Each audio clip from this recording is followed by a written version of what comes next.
अच्छा वक्ता होना मतलब ये नहीं हो जाता कि आप पूरी बातों को किसी और तरफ घुमा दें, और यही चीज होता आ रहा है। मैं कुछ आंकड़ों के साथ इसका एक एग्जाम्पल दे रहा हूं।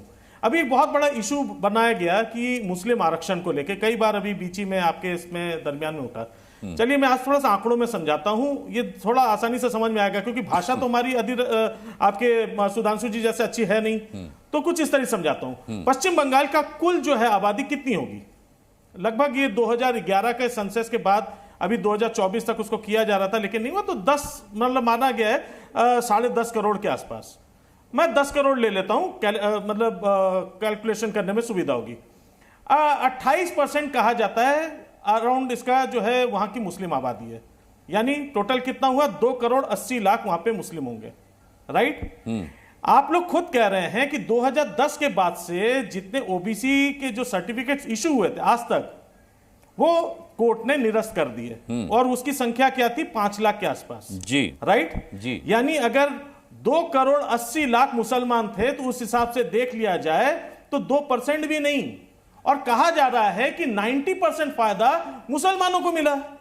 तो अगर मैं ये पूछना चाहता हूं कि 82 लाख वहां पे लाभार्थी दिखाए जा रहे हैं, 82 लाख आज तक 2010 के ऑनवर्ड 82 लाख अगर लाभार्थी दिखाए जा रहे हैं, तो फिर तो उसमें से तो सिर्फ आपका अगर आंकड़ों के हिसाब से देखा जाए, और ये आंकड़े मैं नहीं कह रहा, आप थोड़ा सा गूगल मामा से पूछिए, सारे आंकड़े सामने 5 लाख के आसपास के जो ये सुधांशु जी से जवाब ले लेते हैं, मेरे पास समय की भी कमी है। सुधांशु तो टोटल इसमें रजिस्ट्रेशन मुसलमानों का, पूरी बात कर लेने दीजिए फिर सुधांशु जी से ले लीजिएगा। अच्छा, टोटल मुसलमानों का जो रजिस्ट्रेशन है, टोटल मुसलमानों का जो रजिस्ट्रेशन है वही 6,70,000 के आसपास का है।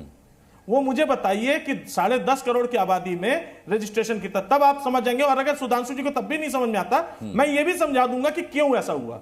ये जो बार बार कहा जाता है कि उसमें 90% जो कास्ट लिए गए हैं वो मुसलमानों के हैं, मुसलमानों में इतने कास्ट सेगमेंट थे नहीं, वो बंगाल में कैसे हो गया, ये सुधांशु जी समझ जाएंगे। सुधांशु जी अपनी भाषा में और अच्छे से ही ऐसे बता पाएंगे। बताएं सुधांशु जी। हाँ, देखिए मैं इनकी बात का विधिवत जवाब देता हूं। शुभांकर जी ने कहा वो बात हमने हवा में नहीं कही। पिछले वर्ष 71 जातियां जोड़ी गई ओबीसी की सूची में, जिसमें 65 मुस्लिम थी। और जब पूछा पिछड़ा वर्ग आयोग ने कैसे हो गया, तो बंगाल सरकार ने कहा ये कन्वर्ट होने, सुनिए 71 में 65 जो पिछले वर्ष जोड़ी गई। अब सुनिए दूसरी बात, जो आपने कहा कि केवल लाभार्थी उसके 6 लाख है मुस्लिम, उसका भी मैं कारण बताता हूं। क्योंकि उसका जवाब जो दानिश कुरैशी जी ने कहा था उसमें निहित है।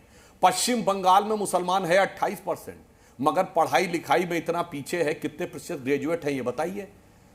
सरकारी नौकरी में कितने, 1.8%। अब आंकड़ा बता रहा हूं, 28% है आबादी में, सरकारी नौकरी में 1.8%, क्योंकि ग्रेजुएशन पास करने वालों की संख्या केवल 5-7% है। और जहां पर एक दिन भाजपा का शासन नहीं रहा वो बंगाल, जहां लंबे समय भाजपा का शासन रहा है गुजरात, वहां पर मुसलमानों की आबादी है 9%, सरकारी सेवाओं में है 8%। वहां का मुस्लिम सबसे पढ़ा लिखा है, ज़कात में सबसे ज्यादा कंट्रीब्यूशन देता है। बस यही अंतर है कि हम और वहां पे आतंकवादी गतिविधियों में कम इन्वॉल्वमेंट है, आपके यहां बवाल ज्यादा है। बस इससे समझ जाइए। जो दानिश कुरैशी जी ने पूछा था, जो राजीव गांधी जी के कैबिनेट मिनिस्टर ने कहा था गटर में पड़े रहने दो, वोट के रूप में उनका उपयोग कर लो, तो इसलिए वो 6 लाख है। मगर आपने अपनी तरफ से पूरा दिया है 71 में 65। और जब इससे आयोग ने पूछा तो आपने कहा कि कन्वर्ट होने से पहले ये लोग थे इसलिए दिया, और जब आयोग ने पूछा कन्वर्जन कैसे हो गया तो कोई जवाब नहीं था। और शुभंकर जी, आपके यहां बड़े बड़े मुस्लिम उलेमा हैं, किसी मुल्ला मौलवी मुफ्ती मुकर्रम बारी से एक बार कहलवा तो दीजिए कि इस्लाम में जातियां होती हैं और छोटा और बड़ा होता है, ऊंच और नीच होता है। वो फिर कहे ना कि बराबरी का मजहब नहीं है, ये तो गजब की बात है। बराबरी का मजहब है, और मगर मुझे रिजर्वेशन पाने के लिए ऊंचा नीचा छोटा बड़ा भी लेना है, तो दोनों बातें एक साथ नहीं हो सकती ना। या तो आप इस्लाम का मजाक उड़ा रहे हैं, और या फिर जो मुल्ला मौलवी है वो आके साफ साफ। चलिए जवाब ले लेता हूं, समय की कमी है। शुभंकर जी।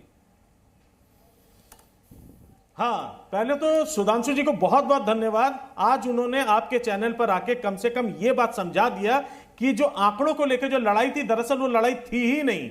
यानी ये जो बार बार कहा जा रहा था कि मुसलमान आपका जॉब सब छीन के लेके चले जा रहे हैं, आपकी हिस्सेदारी पूरा छीन के लेके चले जा रहे हैं, पहले तो वो आंकड़े बिल्कुल गलत थे।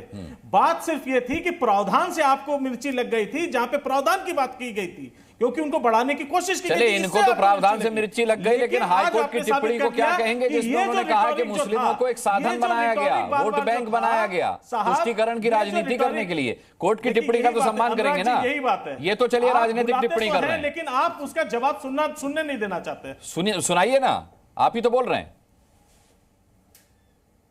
मैं यही चीज कह रहा हूं, तो आपको बीच में से क्यों वो लग रहा है? मैं सुधांशु जी को उसका जवाब दे रहा हूं कि आपने सबसे बड़ी बात यह की कि ये जो जुमला जो फैलाया जा रहा था कि मुसलमानों ने इतना परसेंटेज छीन लिया, ये जो मिलता चला जा रहा है, पहले तो आंकड़े आपने गलत दिए। आपका ये कहना कि 90% इसका श्रेय जो है वो मुसलमान ले जाती रही है, वो गलत हो गया, क्योंकि आज तक उनको लाभ मिला नहीं, आपने खुद माना।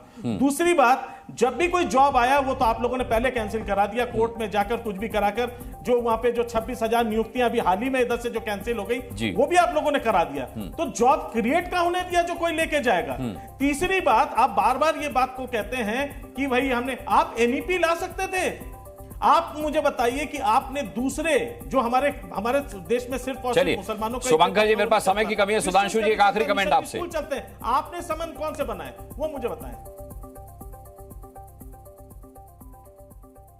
सुधांशु जी, देखिए, मैं सिर्फ अंत में एक ही बात कहना चाहूंगा कि इस देश में इस समय एक ऐसा नेतृत्व जो विपक्षी दलों के पास है जिसको कोई मतलब नहीं है 2047 तक इस देश में क्या होगा। एक ही बात कहना चाहता हूं, इस देश में एक ऐसी शक्तियां प्राप्त काम कर रही हैं जिनका लक्ष्य है 2047 तक गजवाई हिंद करना, और दूसरी तरफ ऐसी शक्तियां जिन्हें 2047 तक विश्व गुरु बनाना है। तो बस एक पंक्ति कहना चाहूंगा, अंग्रेजों ने हमको बांटा, फिर भी अपने देश की खातिर इन्होंने हर परिवेश को बांटा, कुर्सी के उद्देश्य की खातिर।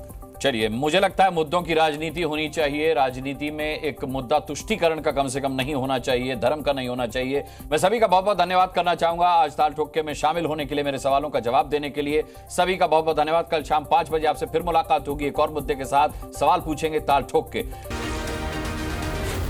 जी न्यूज़।